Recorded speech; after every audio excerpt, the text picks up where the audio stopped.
मेरे प्यारे बच्चों, आप सभी को नमस्कार। क्या हाल है आप सभी को? ओम प्रकाश, धीरज रॉय, नीतीश कुशवाहा, ओम प्रकाश, सोनू यादव, गुड मॉर्निंग मेरे प्यारे बच्चों, गुड मॉर्निंग आप सभी को। की हाल है ਤੁਹਾਡਾ? ओ बादशाह, मैसेज करो मैसेज। नवीन राज, राजौरिया, उत्तम अग्रवाल, कुल अफशा, गुड मॉर्निंग गुल अफशा बेटा। क्या हाल है भाई तेरे? रवि गिरी, अमित कुमार, गौरव शर्मा, नवीन राजराय, पवन शाह। सर आ जाइए, सफर को आगे बढ़ाते हैं। ले भाई, आ गए, सफर आगे बढ़ाते हैं। आइए मेरे प्यारे बच्चों।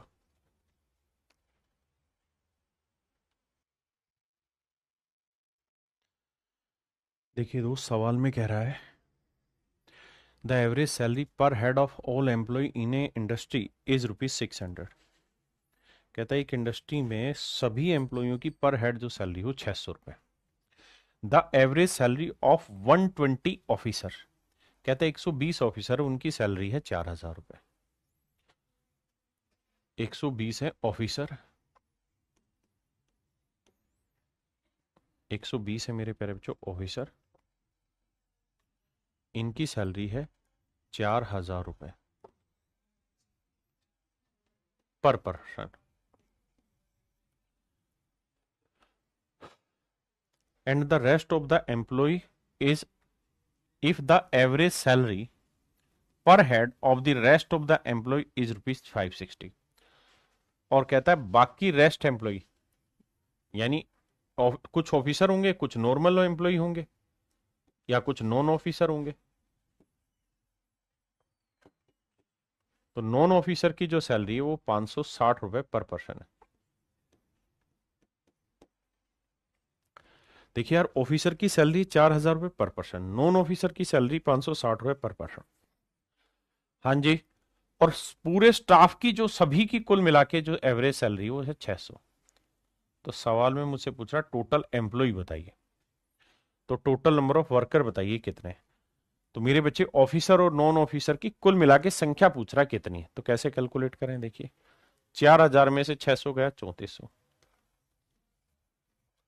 600 में 560 गया 40, जीरो से जीरो गया, 4 एकम 4, भाई 4 एकम 4 आया, 4 8 32, 4 5 40, 4 5 20, 1:85। इसका मतलब ये हुआ मेरे प्यारे बच्चों कि अगर ऑफिसर की संख्या 1 है तो नॉन ऑफिसर की संख्या होगी 85, अगर ऑफिसर 1 है तो नॉन ऑफिसर 85। तो मेरे प्यारे बच्चों, एक यूनिट अगर ऑफिसर है, भाई एक ऑफिसर है और नॉन ऑफिसर 85, तो टोटल एम्प्लॉय क्या हुए? 1 + 85 कितने हो गए? 86। तो टोटल एम्प्लॉय हो गए मेरे प्यारे बच्चों 86 यूनिट। जबकि एक यूनिट की एक्चुअल में जो ये वैल्यू बताने लग रहा है वो है 120। तो 86 यूनिट की वैल्यू क्या हो? 86 गुना 120, जीरो, 12×6 = 72, 12×7 = 72 का 2 हासिल 7, 12×7 = 12, 96 और 7 103, 10,320 रुपए। तो इसका मतलब मेरे ना 320 नहीं भाई, टोटल एम्प्लॉई है, यानी मेरे प्यारे बच्चों कंपनी में कुल मिला के जो कर्मचारी हैं उनकी संख्या है 10,320, 10,320। करिए बाबू।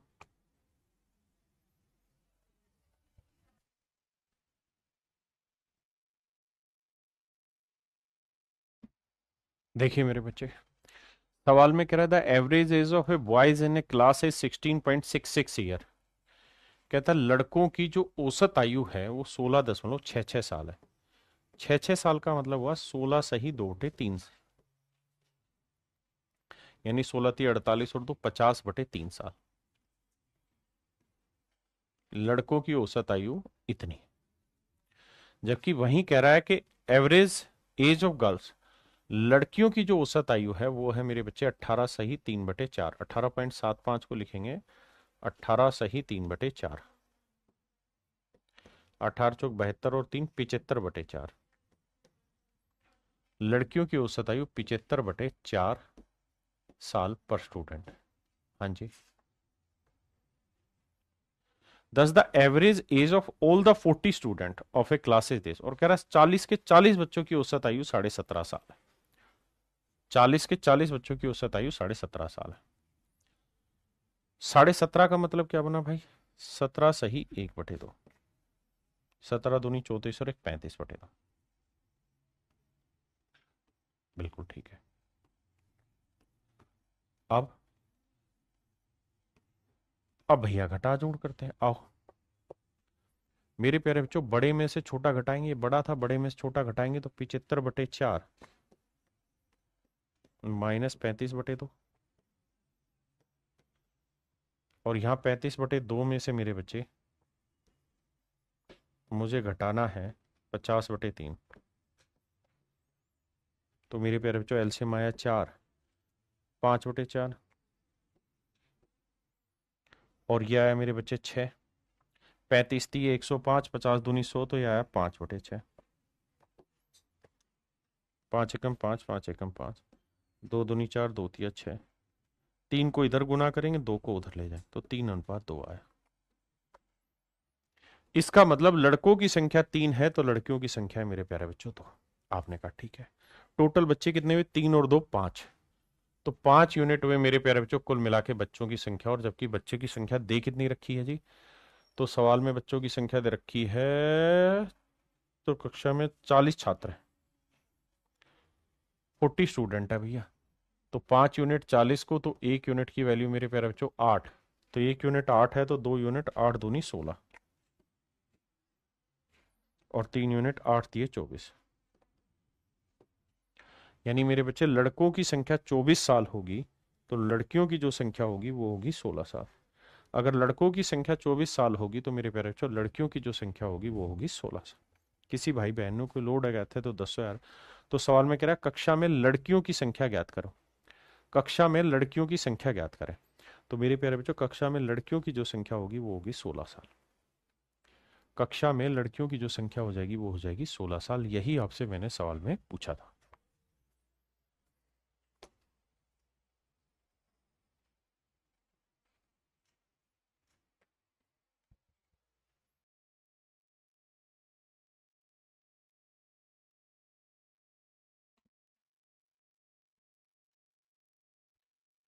देखिए मेरे पीछे सवाल में कह रहे हैं man is employed on a condition that he will, if he will come, देखना यहां से देखना, कह रहा है कि इस कंडीशन पे रखा गया कि अगर वो आएगा he will receive ₹200 per day, तो उसे डेली के 200 रुपए दिहाड़ी मिलेगी। बट अगर वो छुट्टी करेगा तो 70 रुपए पर डे के हिसाब से उसके काट लिए जाएंगे। कहता है भैया अगर वो आया तो डेली के मिलेंगे 200 रुपए। अगर वो आया मेरे प्यारे बच्चों तो 200 रुपए पर डे के हिसाब से मिलेगी। और अगर उसने करी छुट्टी तो बाबू 70 रुपए के हिसाब से माइनस कर दी जाएगी कहानी। 70 रुपए पर डे के हिसाब से पैसा काटा जाएगा। और उसने कुल मिला के 4380 रुपए रिसीव किया है as a salary for 30 days. 30 दिन के लिए 4380 रुपए मेरे प्यारे बच्चों उसको सैलरी मिली है।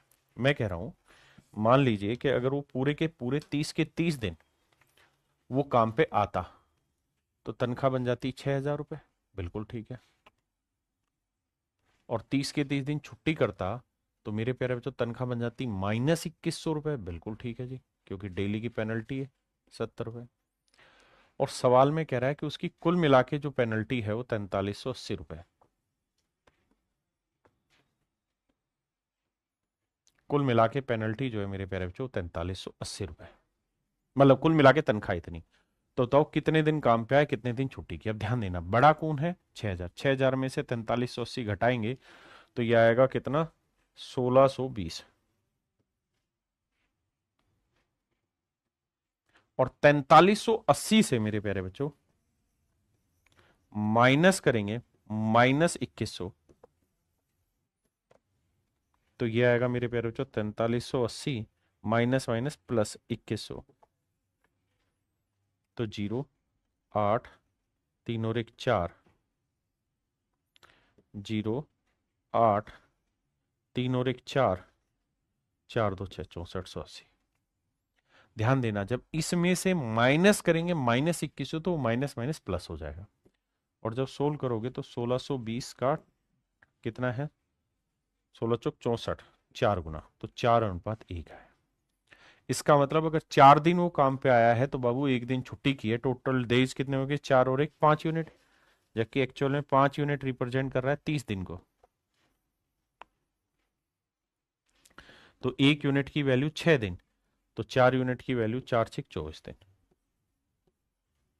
1 यूनिट की वैल्यू 6, तो 6 दिन। इसका मतलब मेरे प्यारे बच्चों ये हुआ कि वो काम पे अगर 6 दिन आया होगा तो 24 दिन मेरे प्यारे बच्चों उसने की होगी छुट्टी। तो सवाल में पूछ रहा कि बताओ भाई जिस दिन मैं काम पर नहीं आया वो कितने दिन थे। तो मेरे भाई 6 दिन उसने कुल मिला के छुट्टी की थी। तो उसने ये पूछा कि भाई कितने दिन काम पर नहीं आया, तो मेरे प्यारे बच्चों 6 दिन काम पर नहीं आया।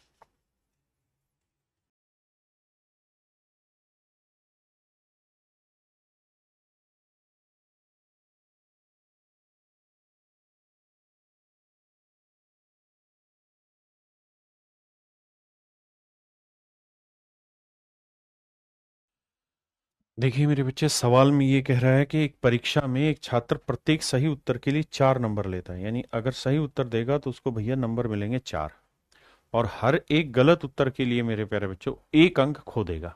1 अंक खो देगा मतलब माइनस में 1 नंबर मिलेगा। यदि कुल मिला के 60 प्रश्नों के उत्तर देने और 130 अंक प्राप्त करता है तो उसके द्वारा सही उत्तर द्वारा सही कितने आंसर दिए गए।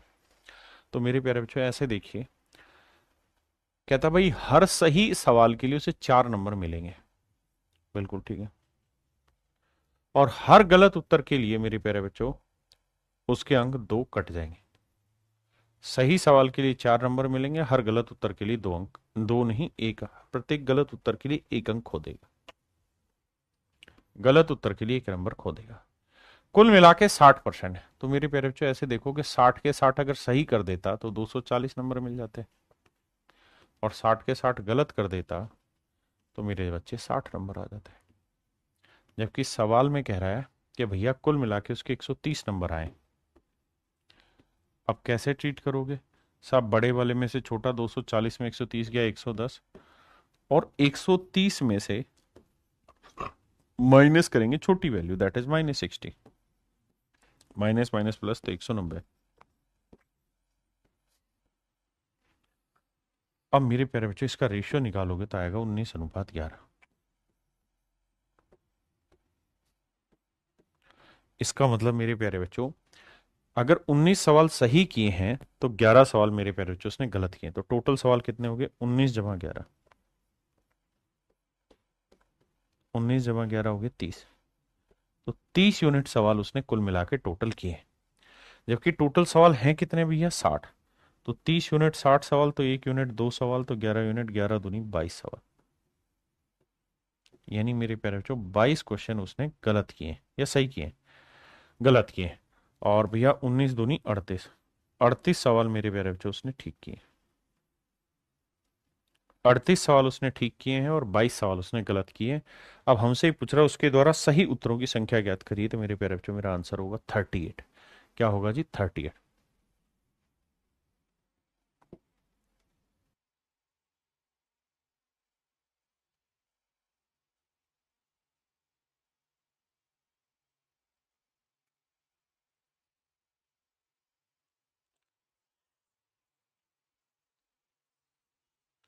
देखिए मेरे भाई, सवाल में कह रहे student gets +3 marks for each right answer. कहता है एक बच्चे को हर सही उत्तर के लिए 3 नंबर मिलते हैं, सही उत्तर के लिए 3 मार्क्स पर क्वेश्चन, और हर गलत उत्तर के लिए मेरे प्यारे बच्चों उसके नंबर कटते हैं 0.5 मार्क्स पर क्वेश्चन। सवाल में कह रहा है जी उसने कुल मिला के 250 सवाल सोल्व किए, 250% सोल्व किए। तो मेरे बच्चे 250 के 250 अगर करेक्ट कर देता तो 25 3 75 750 नंबर आ जाते, और 250 के 250 मेरे प्यारे बच्चों अगर गलत कर देता तो 250 का 0.5 काटेंगे तो -125, यानी इतने नंबर कट जाते हैं। जबकि सच्चाई ये है कि उसने कुल मिला के जो नंबर उसके थे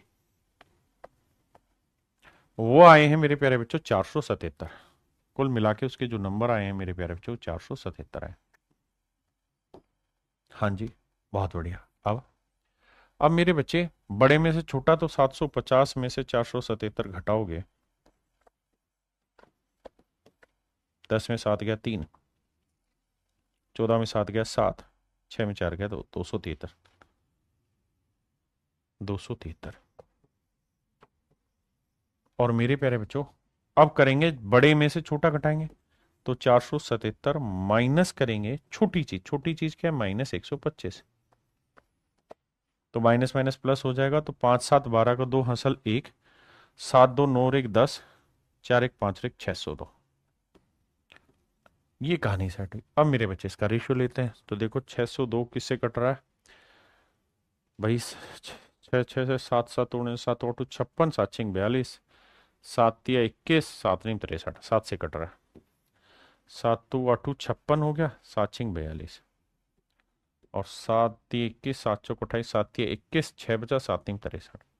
यानी रेशियो आया मेरे प्यारे बच्चों 86:39। यानी सही सवाल 86 किए हैं तो गलत सवाल 39 किए हैं। आपने कहा ठीक है, तो टोटल सवाल कितने मेरे प्यारे बच्चों, तो 86 जमा 39, तो टोटल सवाल नोट 6 15 8 3 11 और 1 12, 125 यूनिट सवाल है। जबकि एक्चुअल में टोटल क्वेश्चन कितने थे, 250।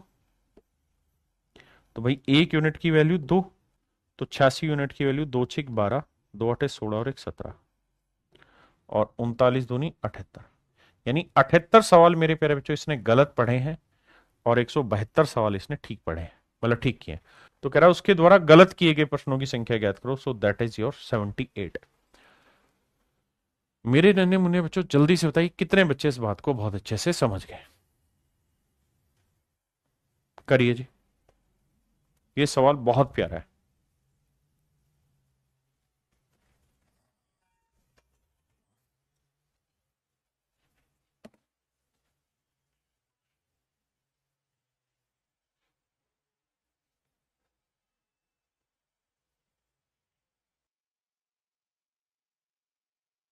देखिए मेरे प्यारे बच्चों, सवाल बहुत जबरदस्त है, ध्यान से देखिए। सवाल में कह रहा है there is a square room of area 100 square metre. कहता है एक कमरा है जिसका क्षेत्रफल 100 वर्ग सेंटी वो 100 वर्ग metre. The centre of the room is covered by a square carpet. कहता है कि बनाता हूं उसके हिसाब से समझ में आएगा। कहता भैया ये कोई कमरा है, लेकिन ये कमरा जो है वर्गाकार है। तो मेरे प्यारे बच्चों अगर वर्ग का क्षेत्रफल दिया हुआ है, कहता है इस कमरे का जो एरिया है वो 100 मीटर स्क्वायर है, 100 वर्ग मीटर है। तो ये तय है कि भैया इस वर्ग का की भुजा की लंबाई कितनी होगी, 10, क्योंकि एरिया का स्क्वायर रूट साइड की लेंथ होती है। आपने कहा ठीक है। कह रहा है there is a square room of area 100 square metre, the centre of the room is covered by a square carpet. कहते हैं इसका जो सेंटर है वहां पे एक वर्गाकार कारपेट बिछी हुई है, and the rest of the floor is covered by oil cloth. और कहता है बाकी जो कपड़ बच गया हिस्सा उसको एक ऑयल क्लॉथ से ढका हुआ है, इस तरीके से, मतलब ढका हुआ, मतलब मेरे प्यारे बच्चों ये हुआ कि आप ये समझिए कि यार इसके बीचों बीच में एक स्क्वायर कारपेट बना हुआ है, इसके बीचों बीच में एक स्क्वायर कारपेट डाला हुआ है, एक वर्गाकार चटाई डाली हुई है इसके बिल्कुल बीचों बीच।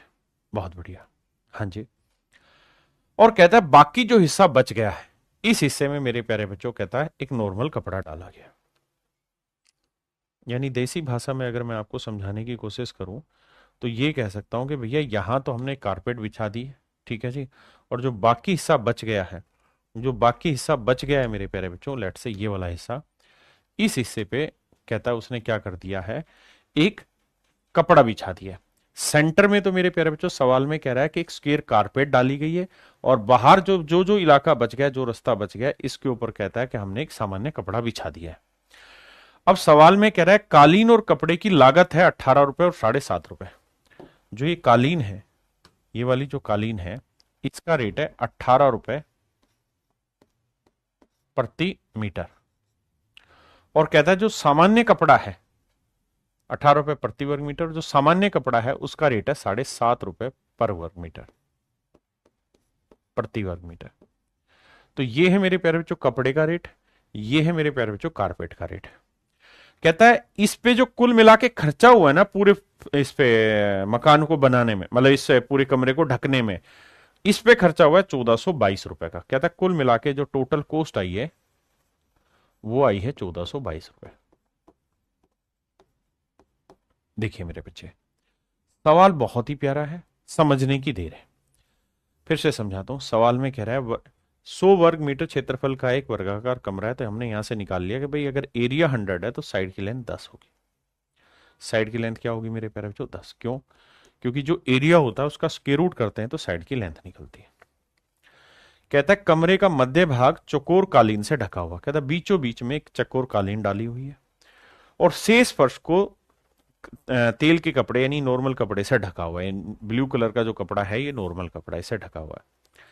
कहता है कालीन और कपड़े की लागत क्रम से 18 और 7.25 है। कहता है कालीन और कपड़े की जो लागत है वो 18 और 7.25 है, यानी हमने इनके रेट भी लिख दिए, 7.5 रुपए प्रति वर्ग मीटर है। कहता है कुल मिला के जो खर्चा आया वो 1422 रुपए आया पूरे इसको बनाने का। तो अब हमसे सवाल में पूछ रहा है कि भाई इस कपड़े की चौड़ाई याद करिए, कि भाई ये जो कपड़ा है ये कितना चौड़ा है, यहां से यहां तक की चौड़ाई क्या है ये आपने कुल मिला के बतानी। आइए मेरे बच्चे समझाने की कोशिश करता हूं, बहुत ही खूबसूरत सवाल है, मजा आ जाएगा आपको पढ़ के। देखिए बाबू, भाई दो चीजों से बनाया हुआ है, एक कारपेट और एक क्लॉथ, उसे ऑयल क्लॉथ कह लें या नॉर्मल क्लॉथ। कारपेट का जो रेट है वो 18 रुपए प्रति वर्ग मीटर है और क्लॉथ का रेट 7.5 रुपए प्रति वर्ग मीटर है।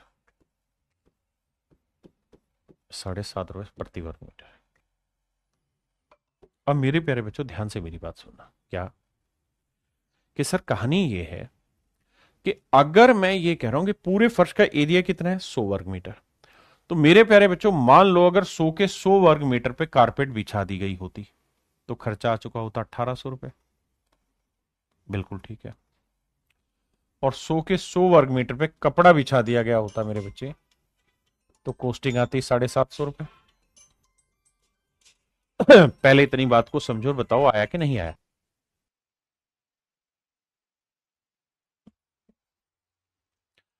और मेरे प्यारे बच्चों कुल मिला के जो खर्चा हो रहा है वो खर्चा हो रहा है 1422 रुपए।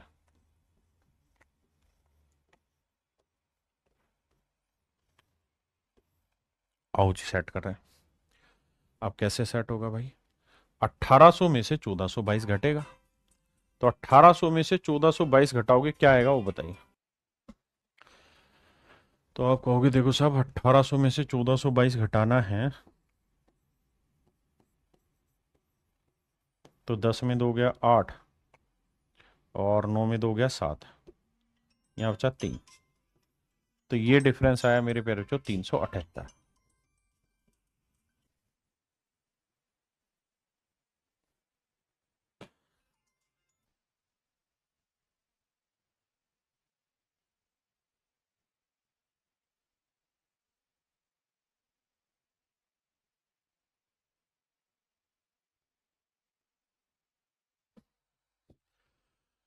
अब मेरे प्यारे बच्चों मुझे ये देखना है कि 1422 में 750 भी घटाना है, 1422 में 750 भी घटाना है। तो भाई 12 में 2 में से 2 गया है ना, और मेरे भाई ये बचा 12 में से 5 गया 7, और भैया यहाँ बचा कितना 13, 13 में 7 गया 672, 2 7 5 12, 7 से 13 और 14, 672 है।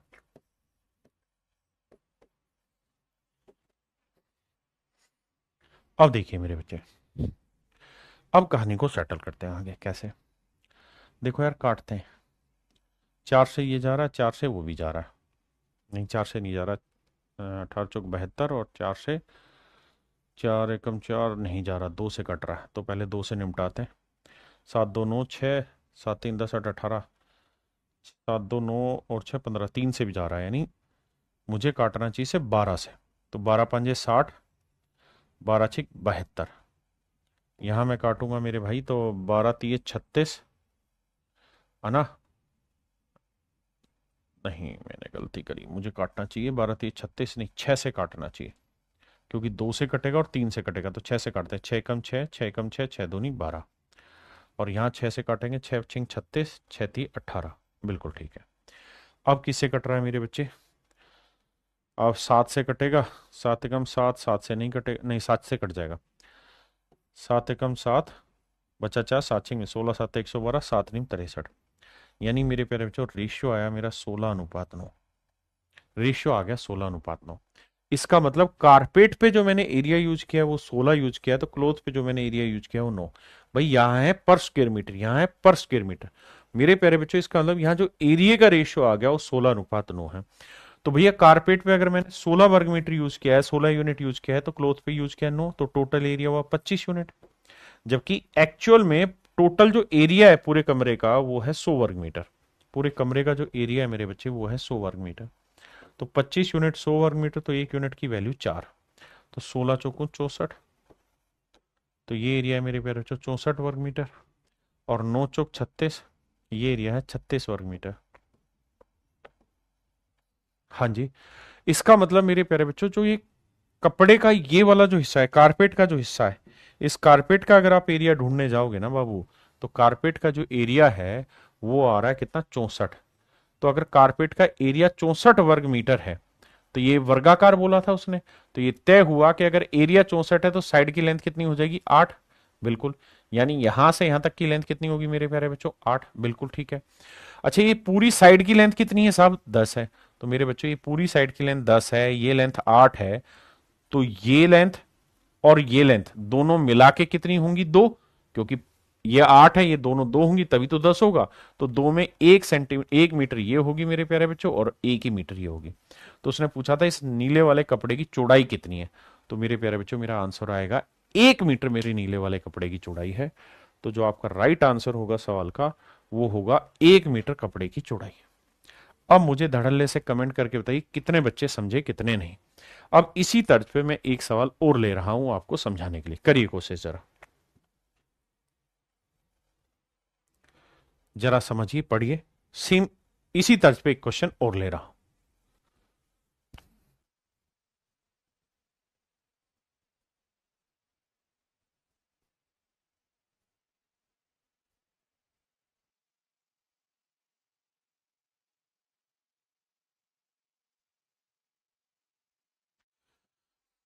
देखिए मेरे भाई, सेम ही सवाल है।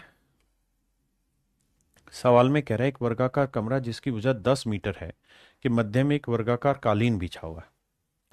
यानी मेरे प्यारे बच्चों एक कमरा है और कमरा जो है वर्गाकार है बाबू। कमरा जो है वो आपका वर्गाकार है। कहता है जी इस कमरे का जो एरिया है ना, इसकी भुजा जो है वो 10 मीटर है। इसकी भुजा 10 मीटर, बहुत बढ़िया सुंदर। तो मेरे प्यारे बच्चों इसका मतलब ये हुआ कि इस कमरे का एरिया कितना हो गया जी, इसका एरिया हो गया 100 वर्ग मीटर। बहुत ही सुंदर। अब कहता है इसके बीचों बीच एक कालीन बिछा हुआ है और जो कालीन है वो भी वर्गाकार है। कहता है जी इसके बीचों बीच एक कालीन बिछा हुआ है, बीचों बीच एक कालीन बिछा हुआ है। और कहता है बाकी हिस्सा जो है वो बाबू कह रहा है सवाल में कि बाकी हिस्से में क्या बिछा हुआ है जी, कालीन बिछी हुई है। मतलब ये सेंटर में कालीन है और बाकी हिस्से में कोई नॉर्मल क्लोथ सा डाला हुआ हमने। सवाल में कह रहा है क्या, कहता है कि भैया कालीन की जो कीमत है वो है 15 रुपए प्रति वर्ग मीटर,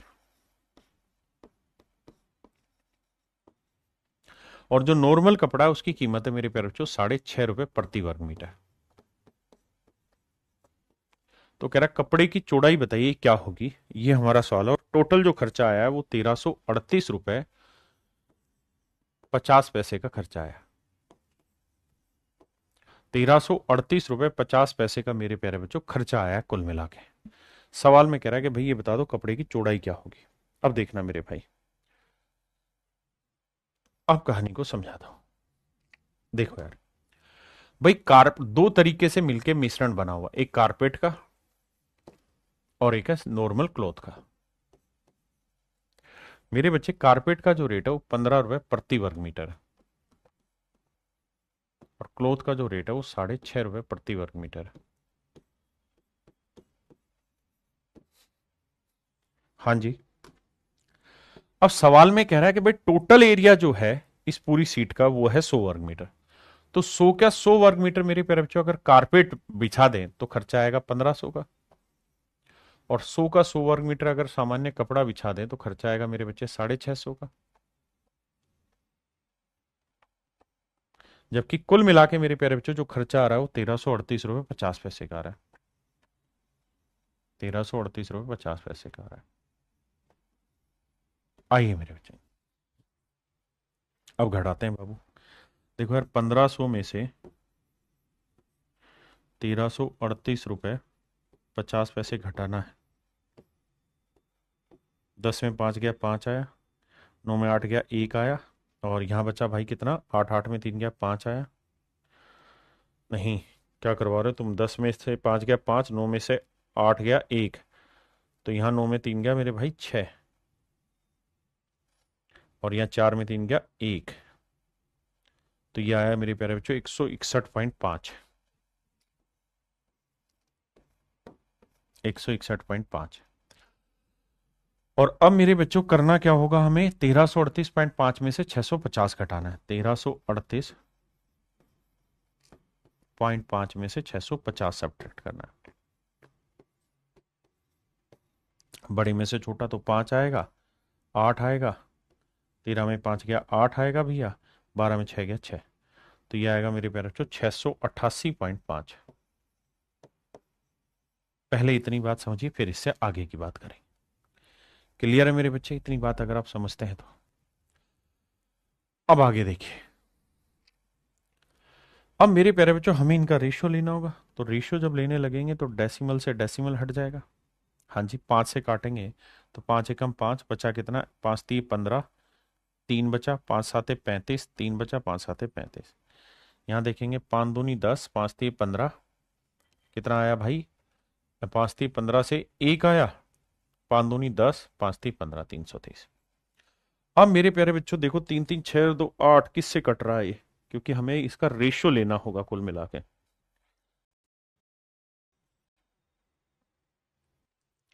मेरे बच्चे सिंप्लीफाई करना पड़ेगा। कैसे सिंप्लीफाई करें भाई, देखो ये तो तय है कि ये 3 से या 9 से भाग नहीं जाएगा, 4 बचा नहीं जाएगा, 7 के बाद ये 11, 3 3 6 नहीं जा रहा, 11 के बाद 13 से भाग देखें, 13 दूनी 26, 7 नहीं जा रहा, 13 से भी नहीं जा रहा। मैं तो इसी नंबर को ट्राई करने लग रहा हूं। मेरा पहला काम यही होगा कि किससे कट रहा है। 13 के बाद 14 हटा दो, 15 हटा दो, 16 हटा दो, इवन नंबर है, और 15 5 है, उसका आता है 17, 17 से कट रहा है भाई, 17 एकम आया 17, 17 निम्न 153 कटने लग रहा है। 17 से यहां काटेंगे तो भैया 17 8 और 17 एकम 17, बिल्कुल ठीक है, तो 81:19 आया। इसका मतलब मेरे प्यारे बच्चों, अगर कारपेट का एरिया 81 है तो क्लोथ का एरिया आया कितना जी, 19। तो टोटल एरिया कितना हो गया साहब, 81 और 19 जोड़ोगे तो आएगा मेरे बच्चे 100। तो टोटल एरिया 100 यूनिट है, जबकि एक्चुअल में कितना है, 100 वर्ग मीटर। तो इसका मतलब एक यूनिट की वैल्यू कितनी आ गई जी, 1 वर्ग। तो मेरे बच्चे 81 यूनिट की वैल्यू आएगी 81 वर्ग मीटर, और 19 यूनिट की वैल्यू 19 वर्ग मीटर। मतलब मोटा मोटा कहने का मतलब ये, मोटा मोटी बात का, कि इस कारपेट का जो एरिया है, कारपेट का एरिया 81 वर्ग मीटर आया मेरे बच्चे, तो ये वाली जो लेंथ होगी, ये लेंथ कितनी होगी, 9, क्योंकि स्क्वायर है तो स्क्वायर की, तो उसका स्क्वायर रूट कर 9 मीटर आया। ये पूरी लेंथ मेरे प्यारे बच्चों क्या है, 10। ये पूरी लेंथ 10 है, ये लेंथ 9 है, तो नेचुरल है ये वाली लेंथ और ये वाली लेंथ दोनों का जोड़ 1 मीटर होगा। तो ये 9 है, इन दोनों का जोड़ 1 होगा, तो आधा मीटर ये रही होगी और आधा ही मीटर ये रही होगी, यानी कपड़े की चौड़ाई 0.5 मीटर मेरे बच्चे रही होगी। यही मेरे सवाल का सही उत्तर होगा, 0.5 मीटर कपड़े की चौड़ाई रही होगी। ऑप्शन डी आपका सही आंसर है, हाय ना। अब आ गया ये,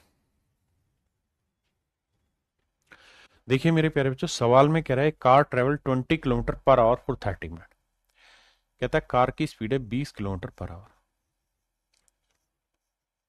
कितनी देर तक चलती रही, 30 मिनट तक।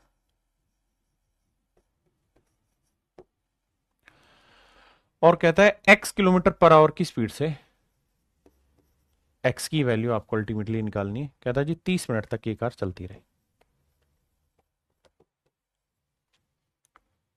नहीं है, ये 30 मिनट थी, ये 45 मिनट थी, माफ करिए। If the average speed of the entire journey of the car is 14 kilometre per hour.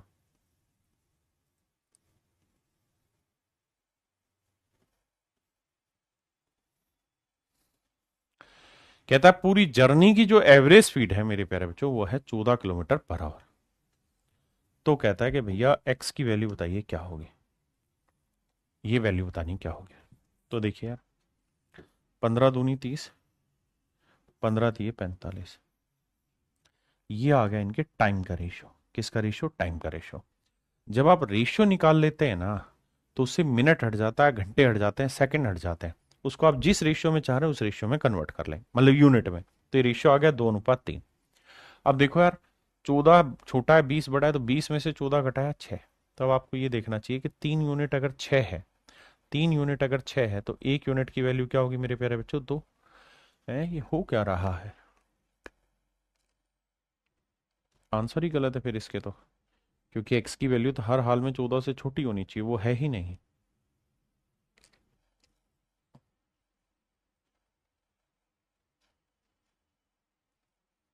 Option में मिस्टेक है इसमें भाई। तो 3 यूनिट 6, तो 1 यूनिट की वैल्यू मेरे प्यारे बच्चों 2। बिल्कुल ठीक है। तो 2 यूनिट की वैल्यू, तो आप कहेंगे 4। अब मेरे बच्चों एक बात बताना, अगर मिश्रण 20 से छोटा है तो मिश्रण इससे बड़ा होगा, तो इससे कितना बड़ा होगा? 4। तो ये होगी 10 किलोमीटर पर आवर। तो हर हाल में मेरे प्यारे बच्चों एक्स की जो वैल्यू आएगी वो 10 किलोमीटर पर आवर की। ऑप्शन में मिस्टेक है, ऑप्शन 10 आंसर होगा। क्योंकि मिश्रण, हमेशा ध्यान रखना, इन दोनों के बीच की वैल्यू होती है, इन दोनों के बीच की वैल्यू होती है मिश्रण।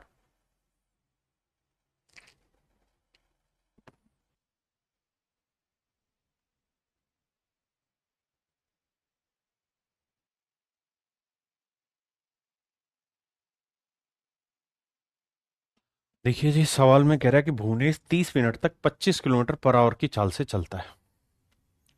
कहता है जी 30 मिनट तक 25 किलोमीटर पर आवर की स्पीड से चलता है, और अगले 20 मिनट में, 20 मिनट में वह 40 किलोमीटर पर आवर की स्पीड से चलता है। 40 किलोमीटर पर आवर की स्पीड से चलता है। तो कह रहा भैया पूरी जर्नी की ना एवरेज स्पीड निकाल के बताओ क्या होगी।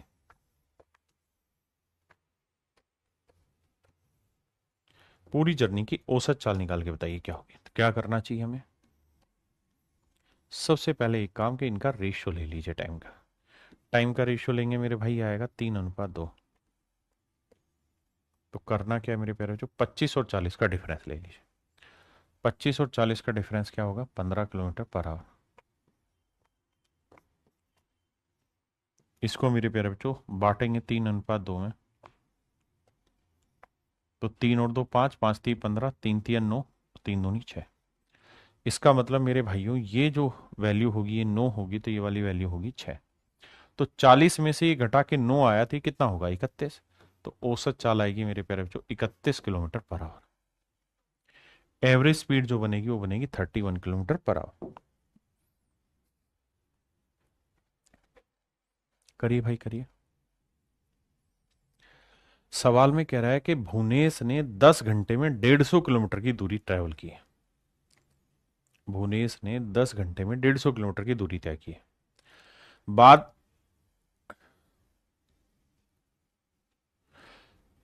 कहता अपनी यात्रा का एक भाग तो उसने कार से ट्रेवल किया और दूसरा भाग उसने रिक्शा से ट्रेवल किया है। कहता कुछ पार्ट तो चला है वो मेरे प्यारे बच्चों कार से, और बाकी पार्ट चला है रिक्शा से। सवाल में कह रहा है कि कार की जो स्पीड है वो है मेरे बच्चे 20 किलोमीटर पर आवर, और रिक्शा की जो स्पीड है वो 12 किलोमीटर पर आवर।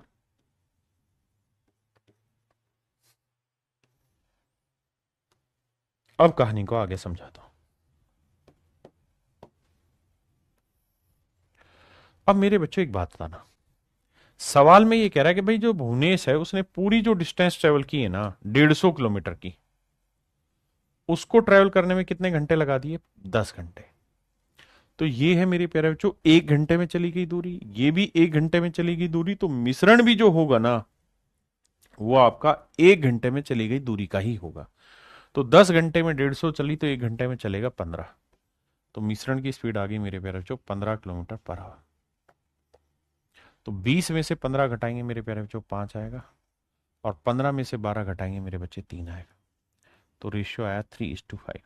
इसका मतलब कार से चलने में अगर उसने 3 यूनिट टाइम लिया है तो रिक्शा से चलने में उसने टाइम लिया होगा 5 यूनिट। सवाल में कह रहा है कार से और रिक्शा से चलने में जो दूरी चली है उसने उसका रेशियो बताओ। तो भाई समझो कि ये तो रेशियो है, और इस रेशियो को मैंने बताया ना, रेशियो की खुद में कोई यूनिट नहीं। आप इसे 3 घंटे बोलेंगे तो ये 5 घंटे हो जाएगा, इसे 3 साल बोलेंगे तो ये 5 साल, इसे 3 सेकंड तो ये 5 सेकंड। तो चूंकि मेरी स्पीड दे रखी है, टाइम दे दिया, मुझे डिस्टेंस निकालना है। डिस्टेंस का फार्मूला होता है मेरे बाबू क्या, speed into time. Speed into time. तो स्पीड है 20, तो 20 की स्पीड से 3 घंटे में कितनी दूरी चल लेगा, इतनी। यहां देखेंगे तो 12 की स्पीड से 5 घंटे में कितनी दूरी चल लेगा, इतनी। तो 12 5 60, 30 दून 20 30 60, 1:1 रेशियो आ जाएगा। तो मेरे प्यारे बच्चों, इनकी जो डिस्टेंस का रेशियो आएगा वो आएगा 1:1। इनकी डिस्टेंस का जो रेशियो आएगा मेरे प्यारे बच्चों वो 1:1 आएगा। हाँ है ना।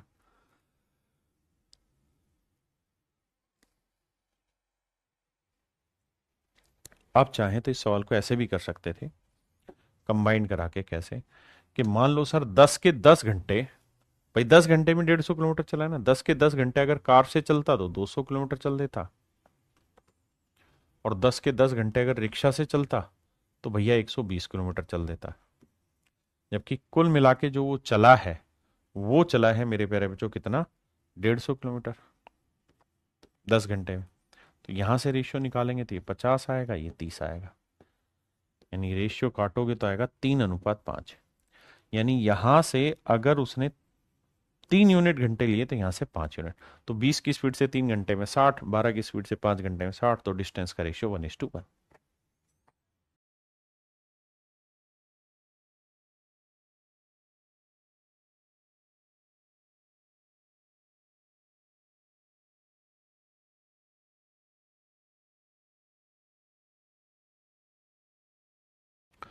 देखिए यार, सवाल में कह रहे हैं मैन ट्रेवल 255 किलोमीटर इन 7 आवर्स। कहता है एक आदमी ने 7 घंटे में 255 किलोमीटर की दूरी चली। अब आगे कह रहा है कि भाई यात्रा के पहले भाग में उसकी स्पीड थी 30 किलोमीटर पर आवर, और अगले भाग में स्पीड थी 45 किलोमीटर पर आवर। तो पहला भाग जो वो चला मेरे बच्चे बस से। किससे चला, बस से। और बस से जब वो चला तो उसकी स्पीड थी मेरे प्यारे बच्चों 30 किलोमीटर पर आवर। अगला जो पार्ट वो चला मेरे प्यारे बच्चों किससे, कार से या ट्रेन से, ट्रेन से। और जब ट्रेन से चला ना मेरे बच्चे, तो सवाल में कह रहा कि उसकी जो स्पीड थी वो 45 किलोमीटर पर आवर थी। वहां पे स्पीड थी 45 kilometre per hour, 45 kilometre per hour. और कह रहा है कुल मिला के 7 घंटे में 255 किलोमीटर की डिस्टेंस ट्रेवल की है। तो आप या तो 255 को 7 से भाग दे दो, ओली को, वो भाग जाएगा नहीं 255 7 से। तो क्या है कि आप करो क्या, सिंपल तरीका है कि मान लो 7 के 7 घंटे बस से चले, 7 के 7 घंटे ट्रेन से चले। तो 7 के 7 घंटे बस से चले तो 210 किलोमीटर चलेगा, और 7 के 7 घंटे ट्रेन से चले तो 7 5 35, 7 चौक 28 और 3 31, 315 किलोमीटर चलेगा। जबकि एक्चुअल में जो उसने डिस्टेंस चली है वो चली है 255 किलोमीटर।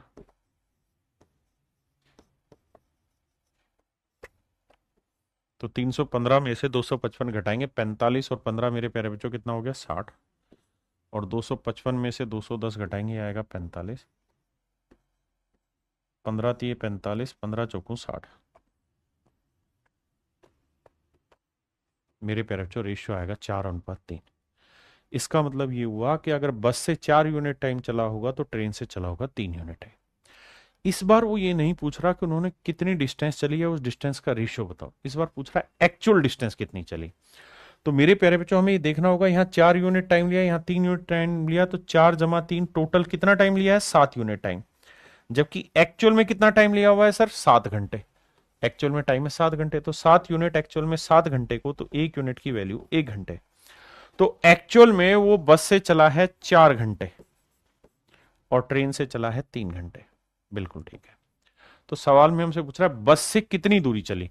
तो भैया 30 की स्पीड से, 30 किलोमीटर पर आवर की स्पीड से मेरे प्यारे बच्चों 4 घंटे में कितनी दूरी चल देगा, 120 kilometre. And that is your right answer my dear. मेरे प्यारे बच्चों ये आपका करेक्ट आंसर। 120 किलोमीटर आपका सही आंसर। हाँ है ना, 120 किलोमीटर आपका सही आंसर।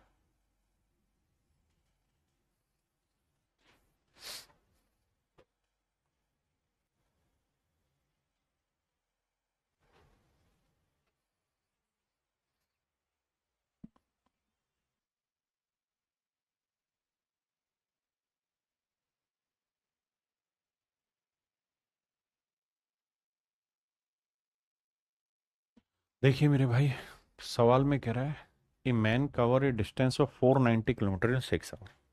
कहता है एक आदमी ने 6 घंटे में 490 किलोमीटर की दूरी चली। इस यात्रा को दो तरीके से चल रहा है, एक बस से चल रहा है, दूसरा चल रहा है ट्रेन से। जो बस की स्पीड है मेरे प्यारे बच्चों, वो दी हुई है बाबू 60 kilometre per hour. 60 kilometre per hour की स्पीड से।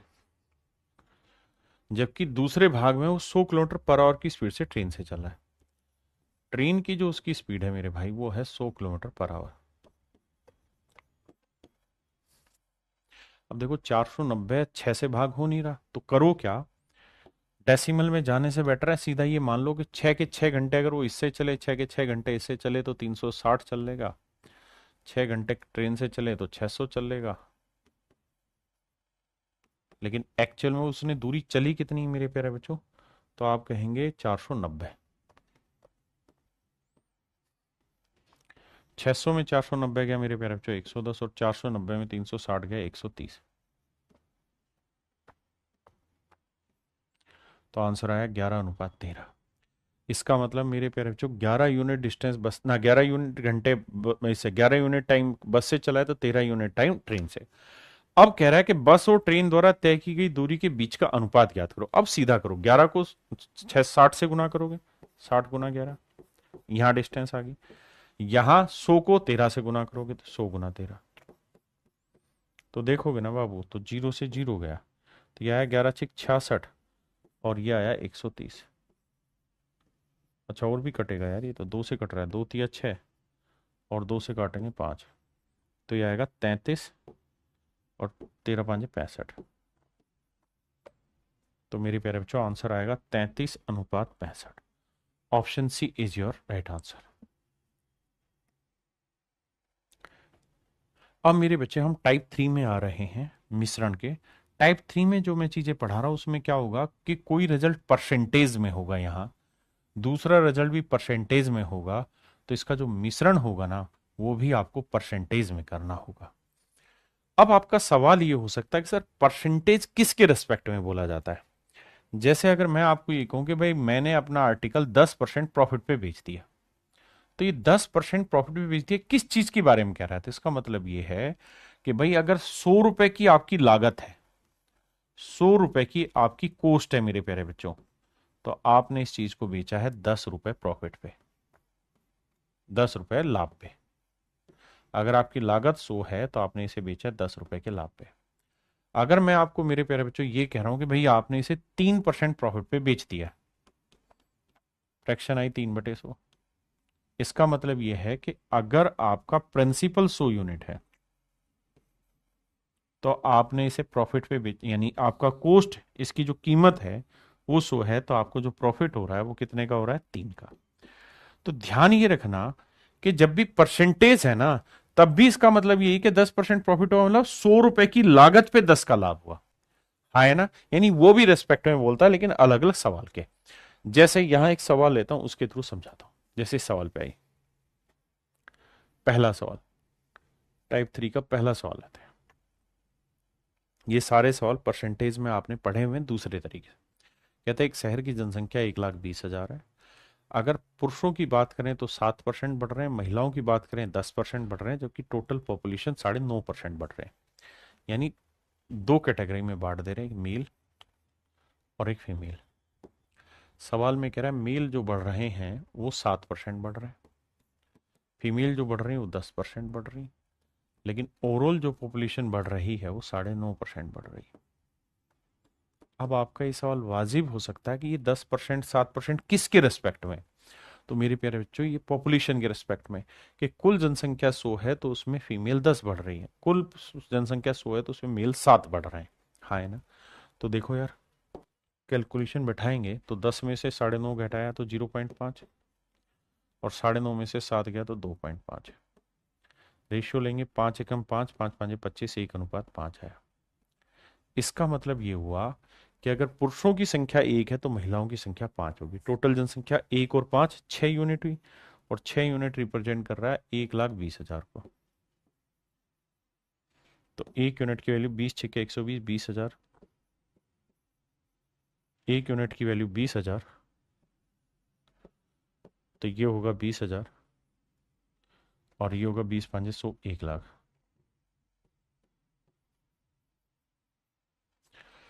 तो मेरे भाइयों, इस सवाल का अर्थ यहाँ पे ये हुआ कि भाई, अच्छा हमसे तो ये पूछ रहा है कि भाई इनकी अंतर बताओ है। Find the difference between male to female population living in that town.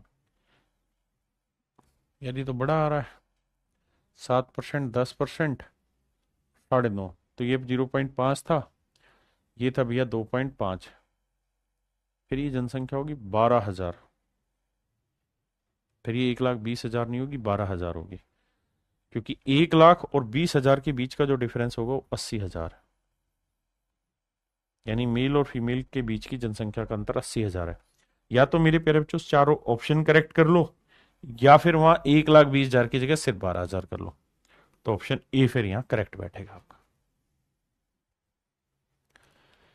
अब मेरे प्यारे बच्चों ये वाला सवाल भी आपने परसेंटेज में पढ़ा है कि मेल 7% बढ़ रहे हैं, फीमेल 10, तो हम मान लेते हैं फीमेल 7 तो बढ़ी रही है, 3 और बढ़ रही है। ऐसे ऐसे ही आपने एक सवाल इनकम एक्सपेंडिचर और सेविंग का पढ़ा था, जहां मैं मानता था कि भैया इनकम लिखो, फिर यहाँ एक्सपेंडिचर लिखो, फिर सेविंग लिखो। फिर वहां क्या होता था कि इनकम इतनी बढ़ जाए, एक्सपेंडिचर इतना बढ़ जाए, तो बताओ सेविंग में क्या चेंज होगा। यहां हमें ये ध्यान रखना है, वहां तो हमने परसेंटेज के तरीके से किया था, यहां मैं करा रहा हूं मिक्सर के तरीके से, कि मेरे प्यारे बच्चों एक्सपेंडिचर यानी खर्चे को और बचत को मिला के जो तैयार होता है वो आपकी इनकम तैयार होती है। तो हमेशा मिश्रण इनकम रहेगा, ये एक्सपेंडिचर होगा, ये खर्चा होगा। जैसे सवाल पे लेते हैं, परसेंटेज में पढ़ा चुका हूं ये सवाल। कहता है एक व्यक्ति की एक्सपेंडिचर का, व्यय का और बचत का अनुपात है 3:2। यानी एक्सपेंडिचर और सेविंग का जो रेशियो है मेरे प्यारे बच्चों, इट इज 3:2।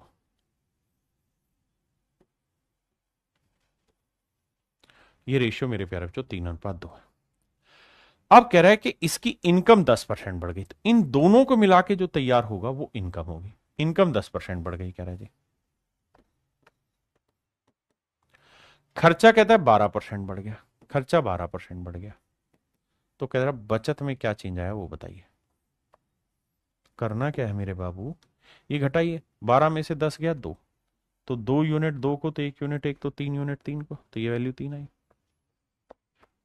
तो मेरे प्यारे बच्चों मिश्रण जो होगा इससे छोटा है तो इससे बड़ा होगा, तो कितना बड़ा होगा 3, तो ये वाली वैल्यू आएगी 7%। तो सेविंग कितनी बढ़ी 7%, तो बचत में 7% की वृद्धि हुई है। आया समझ, आइए आगे।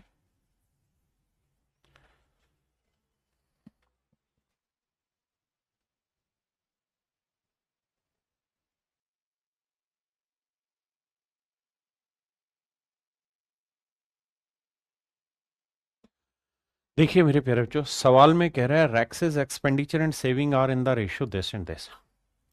कहता है भैया इनके एक्सपेंडिचर और इनके सेविंग का जो रेशियो है वो 4:5 है। कहता है जी इसकी इनकम 25% इंक्रीज हो गई,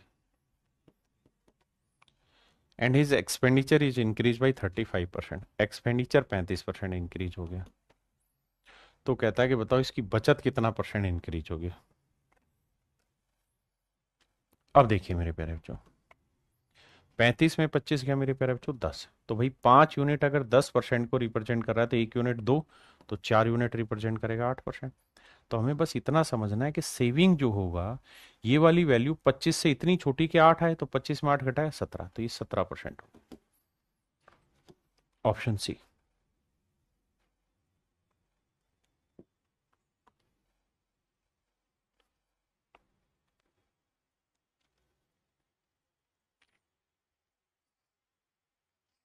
कह रहा विनाश की आय उससे 20 पर, उसके व्यय से 20% ज्यादा है। देखना मेरे बच्चे, पहले इतनी चीज को सेटल करते हैं। सवाल में कह रहा है कि अविनाश की जो इनकम है वो उसके खर्चे से 20% ज्यादा है। कहता है जो उसकी इनकम है वो उसके एक्सपेंडिचर से 20% ज्यादा है। अविनाश की आय उसके खर्चे से 20% की फ्रैक्शन 1/5, यानी उसका खर्चा 5 है तो उसकी इनकम कितनी होगी, एक ज्यादा मतलब 6। तो यानी 6 कमा रहा है, 5 खर्च कर रहा है, तो सेविंग कितनी होगी, 1। तो मेरे बच्चे एक्सपेंडिचर और सेविंग का रेशियो आ गया 5:1। एक्सपेंडिचर और सेविंग का जो रेशियो है मेरे प्यारे बच्चों वो आ गया 5:1।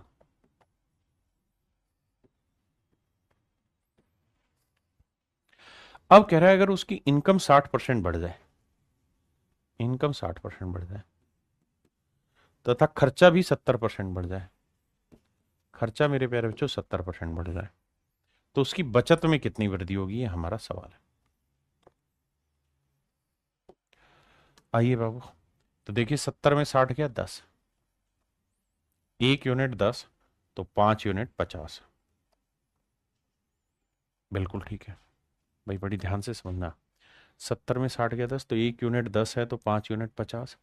तो मेरे प्यारे बच्चों सेविंग इतनी कम होगी 60 से कि डिफरेंस 50 आया, तो ये कितनी होगी, 60 माइनस 50 यानी 10%। यानी बचत में जो बढ़ोतरी है वो कितनी हुई होगी। देखना भैया कैलकुलेशन मिस्टेक कहाँ कर दी है बे। Abhinav income is 20% more than his expenditure.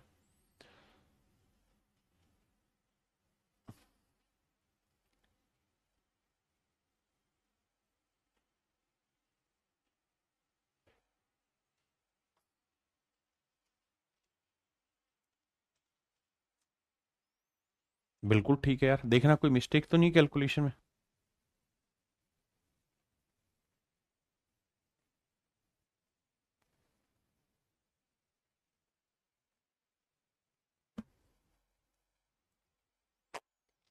भैया कमेंट क्लास के क्या करो, फालतू की चीजों के कमेंट करते रहते हो। बताओ ये ऑप्शन तो गलत नहीं है, देखना कहीं गलती तो नहीं हुई।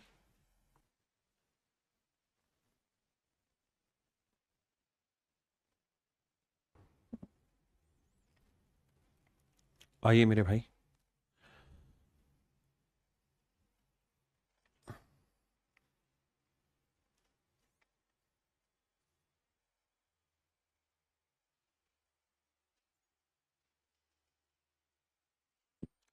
कह रहा है जी दो दोस्त किशन और सूरज का वजन 4:5 में।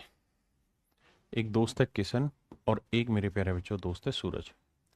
कहता है इनके वजन का अनुपात 4:5 है। कहता है किशन का वजन 10% बढ़ जाता है, किशन और सूरज का कुल वजन 15% बढ़ जाता है, दोनों का ओवरऑल वेट 15% बढ़ जाता है। तो कहता है कि भाई ये बताओ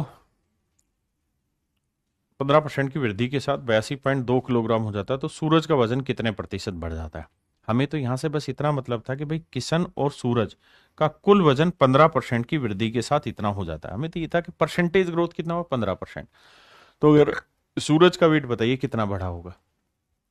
अब क्या करें भैया, तो देखो जी 10 में अब जरा ध्यान देना, ये बढ़ा है तो 15 में से 10 घटा के आया 5, तो 5 यूनिट मेरे प्यारे बच्चों 5 आया, तो 1 यूनिट एक, तो 4 यूनिट कितना आएगा, 4। अब ध्यान देना 15 जो है वो इससे बड़ा है तो इससे छोटा होगा, इसमें से 15 घटा के 4, तो सूरज कितना ग्रोथ किया होगा, 19%। तो option B is your right answer. मेरे दोस्तों अब हम बढ़ रहे हैं उसी परसेंटेज वाली चीज में, सिंपल इंटरेस्ट में। देखिए सिंपल इंटरेस्ट में जो रेट रहती है, जैसे मैं कह रहा हूं कि 8% ब्याज है मिल रहा है, तो 8% ब्याज का मतलब ये है कि 100 रुपए प्रिंसिपल पर 8 रुपए सिंपल इंटरेस्ट। 100 यूनिट अगर प्रिंसिपल है तो साधारण ब्याज कितना है, 8 यूनिट। हाँ है ना मेरे प्यारे बच्चों। तो जो रेट होती है ना वो हमेशा प्रिंसिपल के रेस्पेक्ट में बोली जाती है, रेट दोनों ही हमेशा प्रिंसिपल के रेस्पेक्ट में बोली जाती है, और बीच में भी जो रेट ऑफ इंटरेस्ट होगी वो प्रिंसिपल पे ही कैलकुलेट करनी। हाँ है ना। अब आते हैं सवाल पे।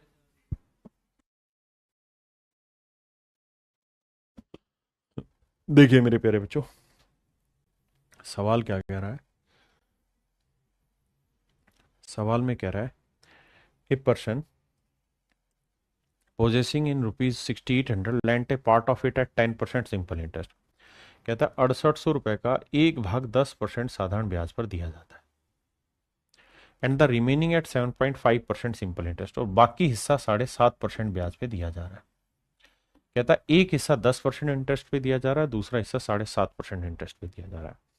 तो मेरे प्यारे बच्चों एक बात ध्यान देना, अगर यहाँ रेट ऑफ इंटरेस्ट है, यहाँ रेट ऑफ इंटरेस्ट है, तो मिश्रण की भी रेट ऑफ इंटरेस्ट निकालनी होगी। कैसे निकलेगी साहब?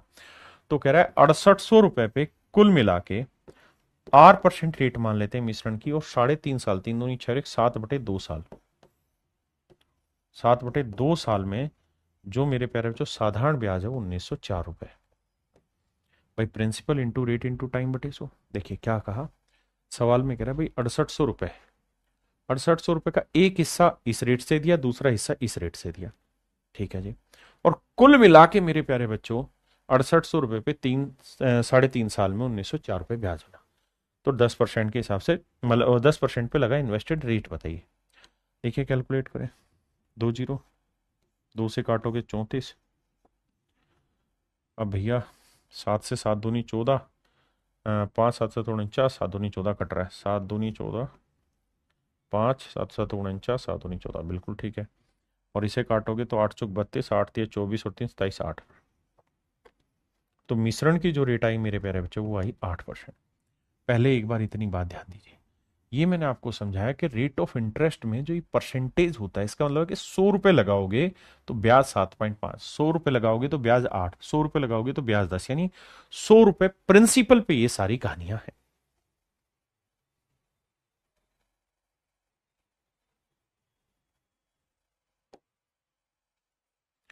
अब मेरे प्यारे बच्चों हमें क्या करना है? मिश्रण लगाना है।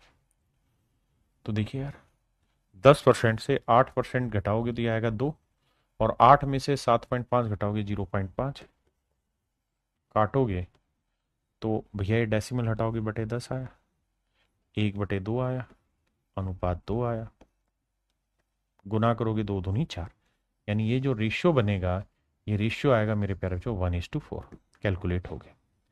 इसका मतलब ये है कि 10% की रेट पे 1 रुपए इन्वेस्ट है तो 7.5% की रेट पे 4 यूनिट इन्वेस्टमेंट है, तो टोटल इन्वेस्टमेंट हुआ 1 और 4 5 यूनिट। टोटल इन्वेस्टमेंट है 5 यूनिट, और 5 यूनिट रिप्रेजेंट करा 6800। तो 1 यूनिट की वैल्यू 5 एकम 5, 5 दिए 15, 5 छिंग 30, 1360 रुपये।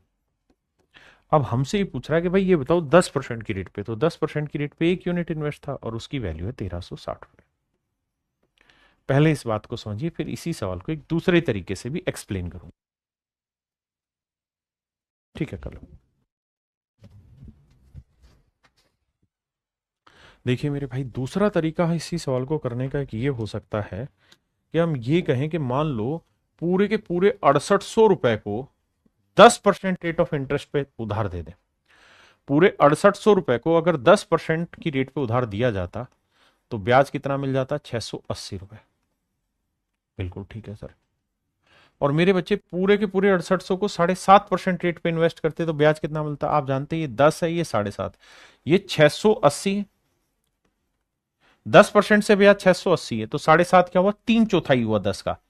तो इससे ब्याज कितना बनेगा? 17 चौको 68, 510 रुपए। बहुतों को ये बात समझने में दिक्कत आई, तो वो क्या करें? 6800 रुपए को 7.5% की रेट से 1 साल का साधारण ब्याज निकाल लें, उससे कैलकुलेट कर लें, तो आ जाएगा मेरे प्यारे बच्चों 510 रुपए। उससे भी समझ में नहीं आ रहा तो 7.5% की फ्रैक्शन ले लो। भाई 15% की फ्रैक्शन होती 3/20, तो 17.5% की ना 7.5% की हो जाएगी 3/40, काटोगे तो आएगा 510।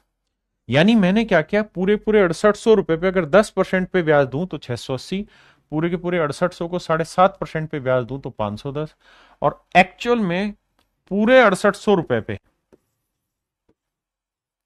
जो 3.5 साल का ब्याज बना है वो बना है 1904 रुपए। तो भाई 1904 रुपए ब्याज बना है पूरे 3.5 साल का, यानी 7/2 साल का।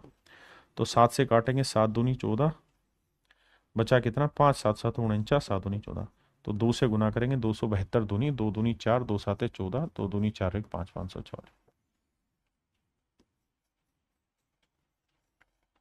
क्लियर है मेरे प्यारे बच्चों? इसका मतलब ये हुआ कि पूरे 6800 रुपए पे अगर 10% से देते तो इतना ब्याज बनता, 7.5% पे देते इतना ब्याज बना, लेकिन एक्चुअल में बना 1 साल का ब्याज इतना है। ये ध्यान देना, 1 साल लिया, 1 साल तो यहाँ पे मैंने 1 साल लेना होगा। अब मुझे इसका रेशियो लेना है, तो 680 से 540 घटाएंगे तो ये आएगा भैया 96, और ये घटाएंगे तो मेरे प्यारे बच्चों आएगा 34। अब लेंगे तो भैया 2 17 34 और 2 48 96। देखना भाई कैलकुलेशन मिस्टेक हुई है क्या कहीं?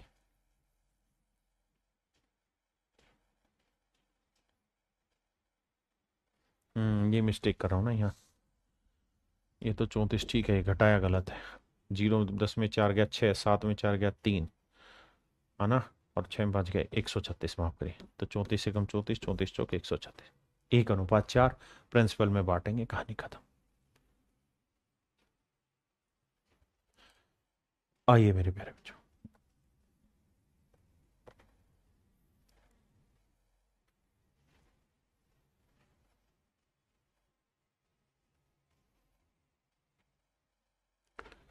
करिए मेरे बच्चे।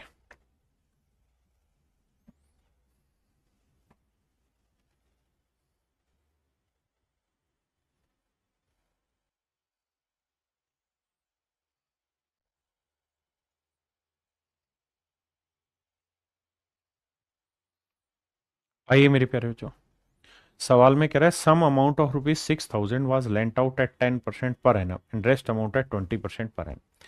कहता है 6000 रुपए का कुछ हिस्सा 10% की रेट पे इन्वेस्ट है, कुछ हिस्सा 20% की रेट पे इन्वेस्ट है। बहुत बढ़िया। कहता है कुल मिला के इस 6000 रुपए पे मिश्रण में रेट आर मान लो, 4 साल के अंदर जो साधारण ब्याज बना है मेरे प्यारे बच्चों, वो कह रहा है जी बना है 3400 रुपए। ठीक है जी।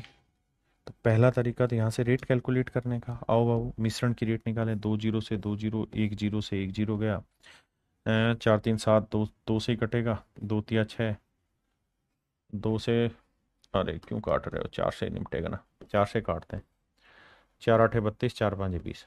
तो मेरे प्यारे बच्चों रेट जो आई वो आई 85/6।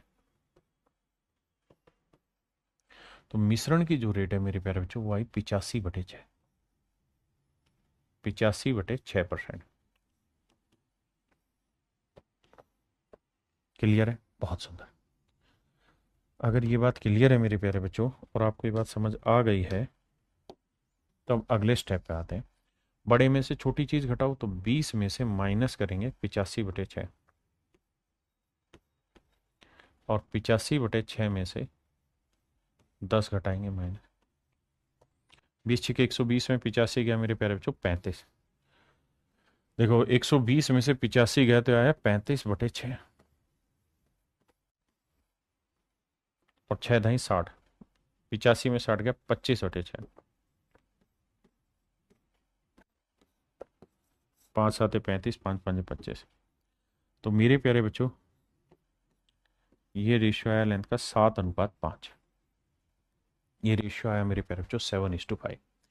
इसका मतलब ये हुआ कि 10% की रेट पे 7 यूनिट इन्वेस्ट है, तो 20% की रेट पे 5 यूनिट। तो टोटल पैसा मेरे बच्चे कितना हुआ, 7 और 5 12 यूनिट। तो 12 यूनिट जो है वो टोटल पैसे को रिप्रेजेंट कर रहा है, दैट इज 6000 रुपीज। तो 1 यूनिट की वैल्यू 12 पंजे 60, 500 रुपए। और 1 यूनिट की वैल्यू मेरे प्यारे बच्चों 500 रुपए है। तो मुझसे पूछे कि भाई 7 यूनिट की वैल्यू, तो 7 × 500 यानी 3500 रुपए। तो मैं ये कह सकता हूँ कि साहब 3500 रुपए इन्वेस्ट हुए हैं किस रेट पे, 10% पे, और 5 × 500, और साहब 2500 रुपए जो हैं वो आपके इन्वेस्ट हुए हैं मेरे बच्चे 20% की रेट पे। क्लियर है? तो कह रहा है 10% की रेट पे कितना पैसा इन्वेस्ट किया है, तो 10% की रेट पे है 3500 रुपए। Option B. ये तो है मेरे प्यारे बच्चों डिटेल में, अगर डिटेल नहीं छोटी समझो, लेकिन रेट कैलकुलेट करना। लेकिन आप कहें सर हम स्मार्ट अप्रोच लेना चाहते हैं, हम रेट कैलकुलेट नहीं करना चाहते, तो ये सोचिए कि पूरे का पूरा 6000 अगर 10% की रेट पे ब्याज पे चढ़ाते तो 600 रुपए मिलता, और पूरे का पूरा 6000 रुपए 20% की रेट से ब्याज पे चढ़ाते तो 1200 रुपए ब्याज मिलता। लेकिन एक्चुअल में जो ब्याज मिला है वो कितना है साहब, 3400 रुपए ब्याज मिला है। बहुत बढ़िया जी। कितने सालों का साहब? 4 सालों का। तो 1 साल का कितना होना? 4 8 32, 4 5 20, 850 रुपये। तो 1 साल में 850 रुपये का ब्याज मिला। तो 1200 में 850 गया मेरे प्यारे बच्चों, 350। और 850 में 600 गया, 250।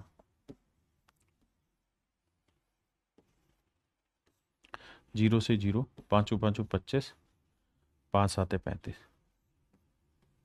तो आंसर आया मेरे प्यारे बच्चों 7:5। आंसर आया मेरे भाई 7:5। मतलब साहब, मतलब ये हुआ कि अगर 10% से 7 यूनिट हिस्सा इन्वेस्ट है तो 20% पे 5, तो 7 5 12, 12 यूनिट 6,000, 1 यूनिट 500, 3500, 2500 ही मेरा आंसर है। दोनों तरीके से मैंने चीजों को डील करना सिखाया। ये आपको डिसाइड करना है मेरे प्यारे बच्चों कि दोनों में आपको कौन सा तरीका बेटर लगता है। अब हम यही सेम चीज प्रॉफिट एंड लॉस में आ रहे हैं परसेंटेज में। मेरे प्यारे बच्चों, मैं कहूं कि भाई मेरे आर्टिकल पे 7% प्रॉफिट हुआ, तो इसका मतलब ये हुआ कि मैंने 100 रुपए लगाए हैं, 100 रुपए लगाए हैं तो 7 रुपए कमाए हैं। 7% प्रॉफिट का मतलब यही है। तो ये 100 रुपए मेरी अगर कॉस्ट प्राइस होगी, तो मैंने जो कमाया है, जो मेरा प्रॉफिट हुआ है, वो है 7 रुपए। तो मैं आपको ये कहना चाहता हूं कि जब भी परसेंटेज में चीजें दे रखी हो और प्रॉफिट लॉस परसेंट दे रखा हो, तो हमेशा ध्यान रखना किसके रेस्पेक्ट में बोली जाती है चीजें? सीपी पे। मैं कहूं यार मैंने 50% प्रॉफिट पे कोई चीज बेच दी, मतलब 100 लगाए, 50 का प्रॉफिट कमा लिया।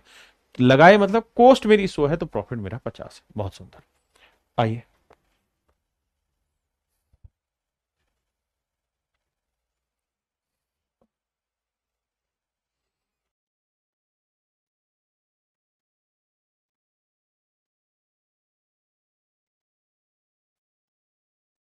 देखिए मेरे प्यारे बच्चों,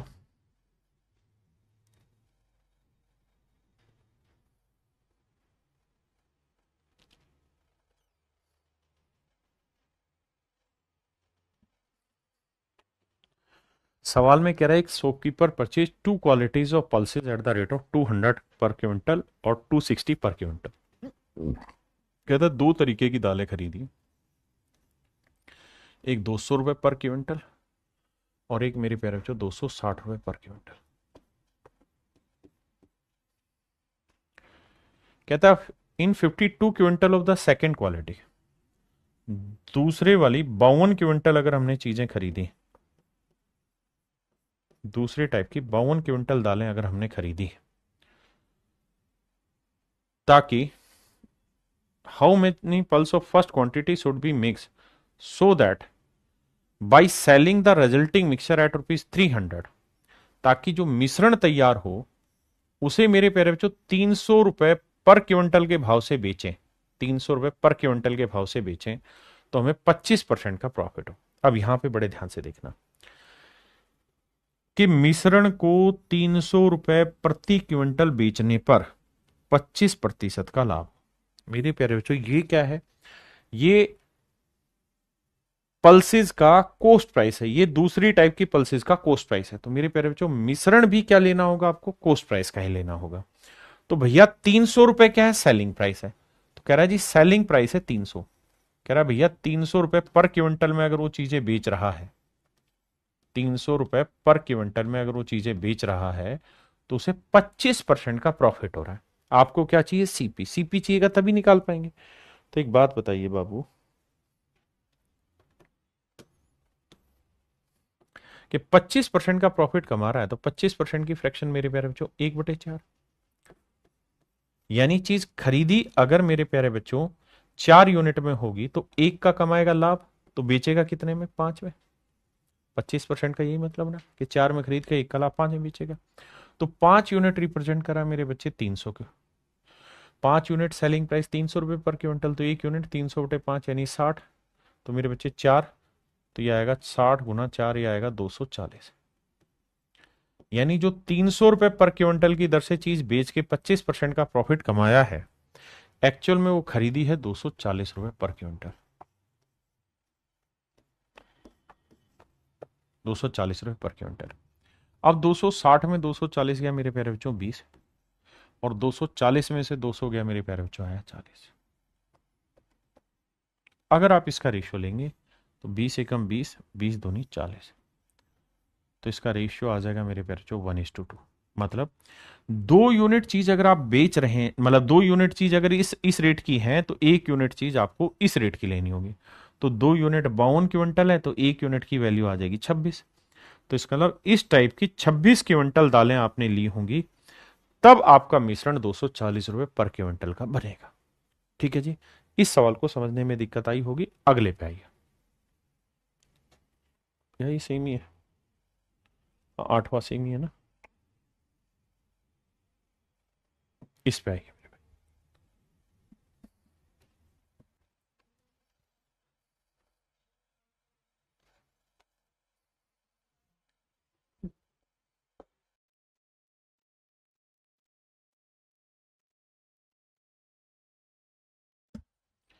देखिए मेरे प्यारे बच्चों,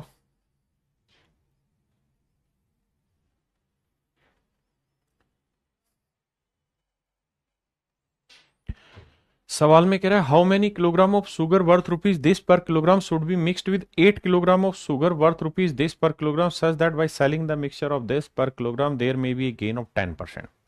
सवाल में कह रहा है 3 रुपए 60 पैसे पर किलोग्राम, इसे पैसे में ही बना देता हूं, 360 पैसे पर किलोग्राम की कॉस्ट वाली कोई चीनी है, और कहता है 420 पैसे पर किलोग्राम कॉस्ट प्राइस वाली एक चीनी है। इस रेट की 8 किलो चीनी है मेरे प्यारे बच्चों। बहुत बढ़िया। और कहता है मिश्रण को 440 पैसे पर किलोग्राम की दर से बेचें तो 10% का प्रॉफिट होता है। मिश्रण को 4 रुपए 40 पैसे मतलब 440 पैसे पर किलोग्राम की दर पे बेचे तो 10% का प्रॉफिट होता है। मेरे बाबू ये ध्यान दीजिए कि बेच रहे हो आप 440 पैसे पर किलोग्राम में, और आपको प्रॉफिट हो रहा है 10%। 10% की फ्रैक्शन मेरे प्यारे बच्चों 1/10, यानी अगर मेरा सीपी 10 यूनिट है तो एक का कमाएगा लाभ तो बेचेगा कितने में, 11 में। तो 11 यूनिट रिप्रेजेंट कर रहा है 440 को, तो 1 यूनिट की वैल्यू 40। तो भैया 10 यूनिट की वैल्यू क्या होगी, 10 × 40, 400 ग्राम। यानी जो सीपी आएगा वो 400 पैसे पर किलोग्राम आएगा। और अगर मेरे प्यारे बच्चों सीपी 400 पैसे पर किलोग्राम का बैठा है आपका, तो 420 में 400 पैसे गया 20, और यह आया 40। 20 एकम 20, 20 दूनी 40। रेशियो आया मेरे प्यारे बच्चों 1:2। तो 2 यूनिट रिप्रेजेंट कर रहा है 8 किलोग्राम को, तो 1 यूनिट की वैल्यू 4। तो 1 यूनिट की वैल्यू आएगी मेरे भाइयों 4 किलो। इसका मतलब मेरे भाइयों आपका जो राइट आंसर होगा वो 4 किलोग्राम। सही जो उत्तर होगा मेरे प्यारे बच्चों क्या होगा, 4 किलो। आइए मेरे भाई।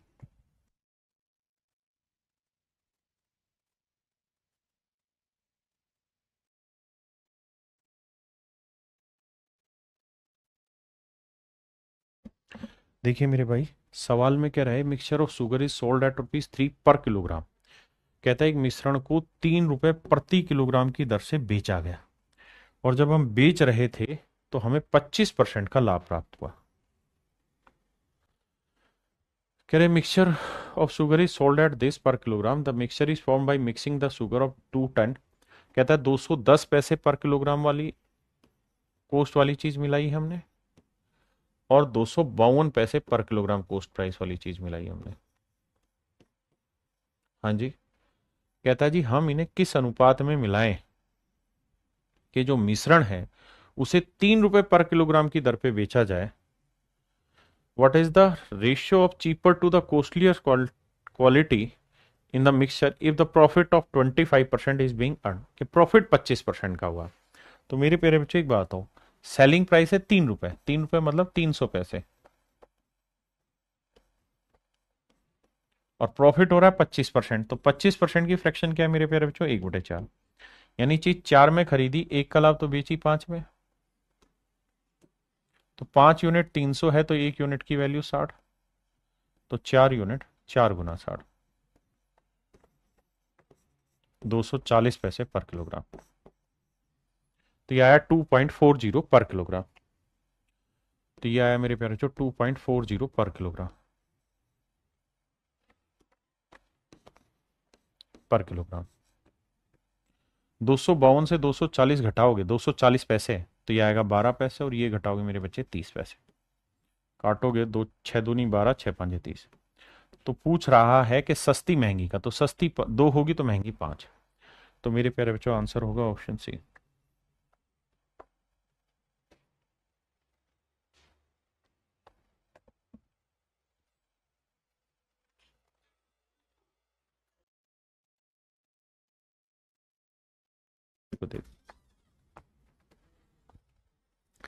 कह रहा जी सोडे का मूल्य 60 रुपए पर लीटर है।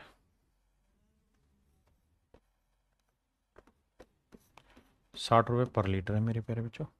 यदि पानी मुफ्त में उपलब्ध होता है, यानी पानी की कॉस्ट हुई 0 रुपए litre,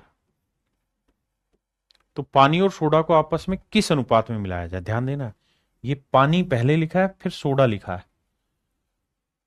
in in what ratio should freely available water, water पहले है और सोडा बाद में। ये है हमारा वाटर, ध्यान देना, और ये है सोडा। ठीक है जी। ताकि मिश्रण को कहता है जी 50 रुपए में बेचने में 25% का प्रॉफिट हो। मिश्रण को कहता है 50 रुपए लीटर के भाव से बेचें, तो कह रहा 25% का प्रॉफिट हो। 25% की फ्रैक्शन मेरे प्यारे बच्चों 1/4, यानी चीज 4 में खरीदी, एक का लाभ, तो बेचा 5 में होगा। तो 4 में खरीद का एक का लाभ 5 में बेचा, तो 5 यूनिट 50, तो 1 यूनिट आया 10। तो 4 यूनिट कितना आया मेरे बच्चे? 4 × 10, 40। तो आंसर आया मेरे प्यारे बच्चों 40 रुपए लीटर। आंसर आया 40 रुपए लीटर, हाँ जी। यानी जो कोस्ट प्राइस बना वो 40 रुपए लीटर है। अब आइए जी, 60 में 40 गया 20, और 40 में से 0 गया मेरे बच्चे 40। रेशियो लेंगे मेरे प्यारे बच्चों तो 2:1। यानी सोडे की दो है तो वाटर की एक, लेकिन उसने हमसे उल्टा पूछा। उसने हमें बोला पहले वाटर लिखो फिर सोडा लिखो। तो मेरे बच्चे वाटर एक और सोडा दो। तो आंसर देते किसी बात का आपने ध्यान देना। 1:2 का मेरे प्यारे बच्चों रेशियो होगा, हाँ जी।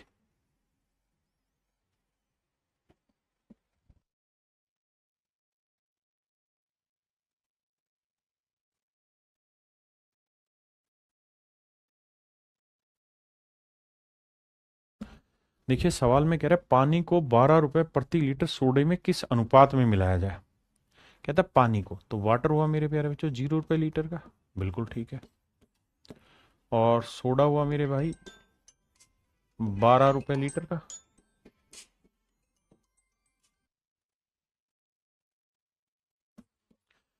अब कह रहा है कि भैया इस मिश्रण को जब 13 रुपए 75 पैसे में बेचते हैं तो 25% का प्रॉफिट होता है। 13 रुपए 75 पैसे में बेचते हैं तो 25% का प्रॉफिट होता है। 13 रुपए 75 पैसे में बेचते हैं तो कह रहा 25% का प्रॉफिट होता है।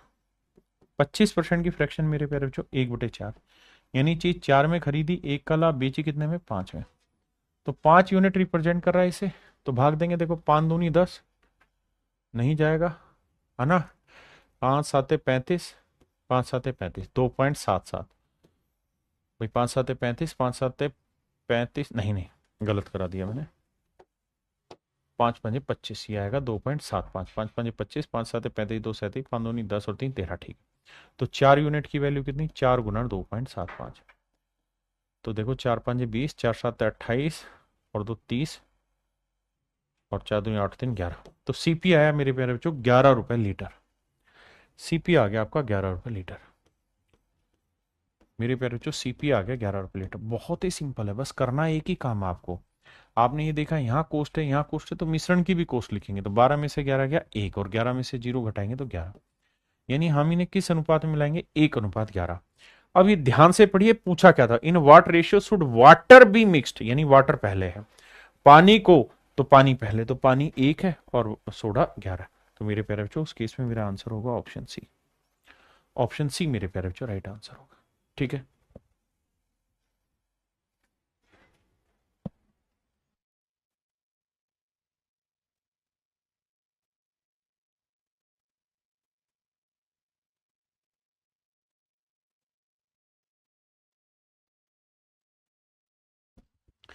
देखिए मेरे प्यारे बच्चों, the price of petrol is ₹60 पर लीटर। कहता है जी पेट्रोल का जो मूल्य है वो ₹60 पर लीटर। पेट्रोल का मूल्य है मेरे प्यारे बच्चों ₹60 पर लीटर। तेल का जो कीमत है, ये तो है पेट्रोल, और ये कोई नॉर्मल ऑयल होगा मान लीजिए। तो कहता है नॉर्मल जो ऑयल है वो है ₹40 लीटर। बहुत बढ़िया। कहता है पेट्रोल और तेल को आपस में किस अनुपात में मिलाएं कि ₹75 में बेचने पर, कि मिश्रण को ₹75 में बेचने पे मेरे प्यारे बच्चों 25% का प्रॉफिट हो। आपने कहा जी ठीक है। मेरे बच्चे ₹75 में अगर आप बेच रहे हैं, यानी मिश्रण को जब आप ₹75 पर लीटर में बेच रहे हैं, तो आपको 25% का प्रॉफिट हो रहा है। 25% का प्रॉफिट हो रहा है। तो देखिए भाई, 25% की फ्रैक्शन क्या हुई मेरे प्यारे बच्चों? 1/4। यानी चीज 4 में खरीदी, एक का लाभ बेची 5 में, तो 5 यूनिट रिप्रेजेंट करा 75, तो 1 यूनिट की वैल्यू मेरे भाई 15। तो 4 यूनिट की वैल्यू 4 गुना 15, 60। तो आंसर आया मेरे प्यारे बच्चों ₹60 लीटर। बिल्कुल ठीक है। तो जो एक्चुअल सीपी बना आपका, वो बना ₹60 लीटर। तो 60 में से 60 गया मेरे भाई जीरो, और 60 में से 40 गया तो यहां आया 20। अब आपने एक चीज नोटिस की कि सर यहां से तो मैं क्वांटिटी ले रहा हूं, लेकिन यहां से तो मैं कोई क्वांटिटी ले ही नहीं रहा, और जब तक मैं यहां से कोई क्वांटिटी लूंगा ही नहीं, भाई मिश्रण का मतलब ये है कि दो चीजों को मिक्स किया जाए।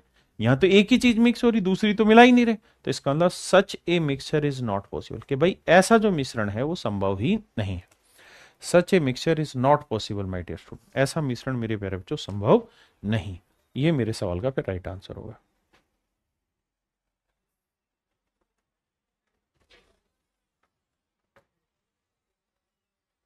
करिए भाई।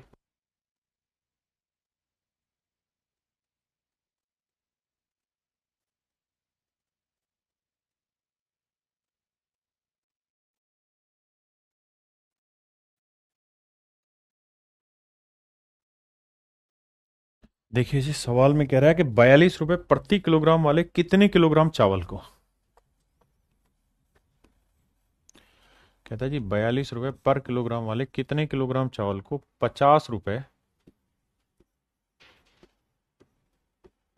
पर किलोग्राम वाले 7.5 किलो चावल, ये है मेरे प्यारे बच्चों 7.5 किलो चावल के साथ मिलाना चाहिए, ताकि परिणामी मिश्रण को ₹53.10 पर किलोग्राम की दर से बेचें, तो 18% का प्रॉफिट हो। देखिए भाई, ₹53.10 के भाव से जब हम बेचेंगे, पर किलोग्राम के भाव से बेचेंगे, तो सवाल में कह रहा है 18% का प्रॉफिट होना चाहिए। ₹53.10 के भाव से बेचें तो कहता है 18% का प्रॉफिट होना चाहिए। तो मेरे प्यारे बच्चों 18% की फ्रैक्शन क्या होगी भाई? 1%, 2% की 1/50, तो 18 9/50। तो मेरे प्यारे बच्चों ये समझिए कि सीपी अगर 50 होगा तो प्रॉफिट होगा 9 का, तो सेलिंग प्राइस होगा 59। अब 59 यूनिट रिप्रेजेंट कर रहा है इतने को, तो एक यूनिट की वैल्यू आएगी मेरे बच्चे 53.10/59। तो कह रहा 50 यूनिट की वैल्यू कितनी हो, क्योंकि सीपी 50 है। अब मेरे बच्चे हमें क्या करना होगा? डेसिमल हटाएंगे बटे 100 आएगा। एक जीरो तो गई, एक जीरो ये वाली गई। अब देखो ये तो खत्म। अब 9 निम 81, 9 पे जा रहा है। 9 निम 81, 9 5 45 और 8 53, 9 पे जा रहा है। 9 5 45, यानी मेरे प्यारे बच्चों सीपी जो आ रहा है ना, वो आ रहा है आपका ₹45 पर किलोग्राम। देखिए प्रॉफिट एंड लॉस आप पढ़ चुके हैं, कैलकुलेशन से घबराइए मत, है ना? दुर्ग विजय भाई, सबके कमेंट्स होते हैं, लेकिन अगर आप इसी में लगे रहें तो फिर जीवन में कुछ कर नहीं पाएंगे। मेरा कमेंट शो हो रहा है नहीं हो रहा, यही तो ऑनलाइन क्लासेस की हल्की बीमारी रहती है कि हर बच्चे को कई बना बार, दिन में, 2 दिन में, 10 दिन में, महीने में एक आध बार चक्कर आता है कि यार मेरा कमेंट भी तो शो होना चाहिए। सबका सब शो होता है मेरे बाबू। अब 50 में 45 गया 5, और 45 में 42 गया मेरे प्यारे बच्चों 3। तो रेशियो आएगा 5:3। यानी यहां से अगर मेरे बच्चे 5 किलो लेंगे तो यहां से 3 किलो लेंगे, जबकि एक्चुअल में यहां से 3 यूनिट नहीं 7.5 किलोग्राम ले रहे हैं। तो 3 यूनिट रिप्रेजेंट कर रहा है 7.5, यानी 7 दूनी 14 और 1 15/2 किलोग्राम। तो भैया 1 यूनिट की वैल्यू क्या होगी, बटे 3 चला जाएगा। और अपने को कितने यूनिट चाहिए, 5 यूनिट। तो 3 5 15, 5 5 25 बटे 2 किलोग्राम, यानी 12.5 किलोग्राम। तो 12.5 किलोग्राम मेरे प्यारे बच्चों मेरा राइट आंसर। मुश्किल कुछ है ही नहीं।